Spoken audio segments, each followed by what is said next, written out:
Abakulu abagobeddwa mu KCCA bwenjogerera emberenge egaze oluvannyuma lwa bank accounts zaabwe okuggalibwawo gwe mukwano gwange ali eyo ampuliriza. Ntegeeza nti nno ku UG Updates TV k'osinzira okuba ng'otuwuliriza era ekola ky'amaanyi nnyo okwekuumira ku mayengo gano aga UG Updates TV gwe mukwano gwange ali eyo. Baganda bange bali ebulaayi emitala w'amayanja nammwe mbaanirizaako nnyo mwebale kwekuumira ku UG Updates TV. Ati Minister for Kampala Capital City and Metropolitan Affairs Minsa Kabanda avuddeyo n'akinokaanya nti nno baaka akawunti z'abasatu abaagobeddwa mu kitongole ekya Kampala Capital City Authority KCCA omuli former Executive Director Dorothy Kisaka ne Deputy we Engineer David Luyimbazi ne former Director of Public Health Dr. Daniel Okero. Bano kimaze okukakasibwa nti banka akawunti zaabwe zimaze okuba nga ziblockingibwa. Olw'ensonga ki? Minisita akoze announcement ku lunaku olwalibadde Lwakutaano ng'agamba nti executive yahandinze over respect office zaabwe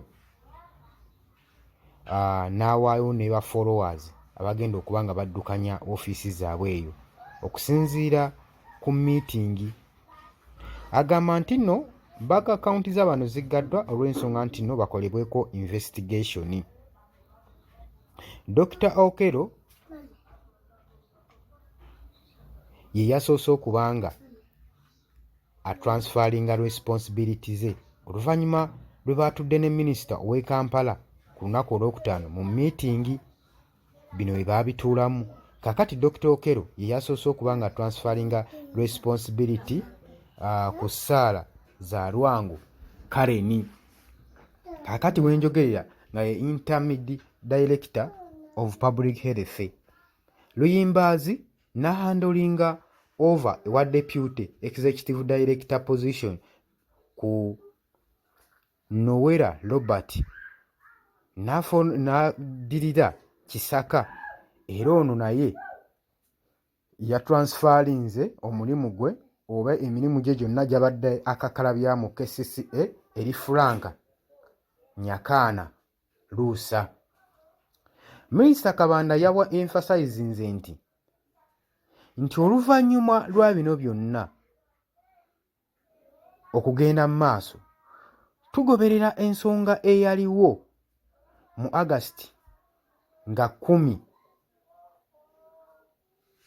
omwali land oba kye tuyite garbage crisis kasasiro eyatomokokera abantu ekitenzi wali eri mu Kiteezi Landfield.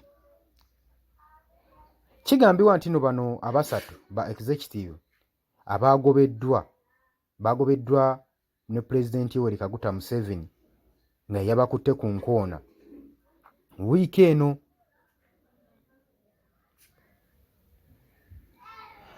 Nga tugoberera alipooti okuva ewa Inspector General of Government eyalipootinga nga anokolayo bano era ng'agamba nti nno bano be bayinamu omukono era kibakakatako era kibakwatirako nnyo ddala eky'okubanga kasasiro yayiika n'atokomola abantu mu Kiteezi olw'obulagajjavu bwa bano abaagobeddwa omwafiiramu n'abantu abawera 35 nga n'abalala tebannamanyikibwa oba baavaayo oba tebannavaayo nga ne balese ebiwundu bangi nga ne properties z'abantu ezoonoonddwa nnyingi.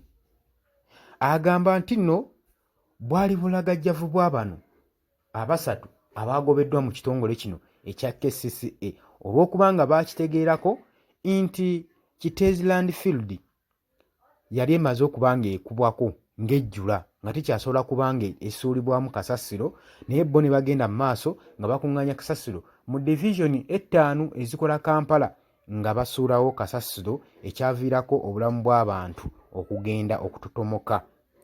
Kati oluvannyuma lw'ebbanga eriyise nga minisita w'e Kampala ajja abasongamu olunwe nti mwe abaaviirako kasasiro ono okuba ng'ayiika olw'ensonga nti mwe abaali bavunaanyizibwa okukyusa garbage landing field ogiteeka ewantu ewalala, wabula ne mwesuulirayo gwa naggamba ne mutakola kimala ne musobola okubeera nga mwekkusa mbuto zammwe kyokka ng'obusobozi mwali mubuyina.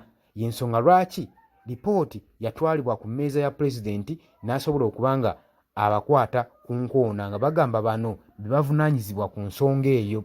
Tetuyinza kuleka bantu kufiirwa bulamu bwabwe nga mwate mukyatudde mu ntebe mwewuuba mweyagala. Nabo baakwatiddwa ku nkoona. Kakati bwenjogerera embeera ng'egaze ne bank accounts zaabwe zabulookingiddwa, teri akkirizibwa kubanga ng'agenda mu maaso n'okugenda kwa bank account ye oba ku account ye oba awithdrawing ey'akasimbi. Bagambye kikoleddwa olw'ensonga nti no twagala tukole investigation bulungi nnyo tulabe, si kubanga tukyakola investigation ate tugenda owulira nti ate omukulu yabuuse yayiseemu dda. Kale y'ensonga gibawadde olw'okubulookinga accounts z'abano abasatu abaagobeddwa mu kitongole kya KCCA. Mbategeeza nti nno mbaagala nnyo, mwebale kwekumira ku Yugi Updates TV ng'atannakuba nga osubscribinga, genda mu maaso osubscribinge, era nkutegeeza nti gwe muganda wange yenalina gy'osinza okuba nga otuwuliriza, nkwagaliza wiikendi ennungi, gwe mukwano gwange ali eyampuliriza. Sharinga, commentinga, subscribinga. Mwebale nnyo, tubaagala nnyo.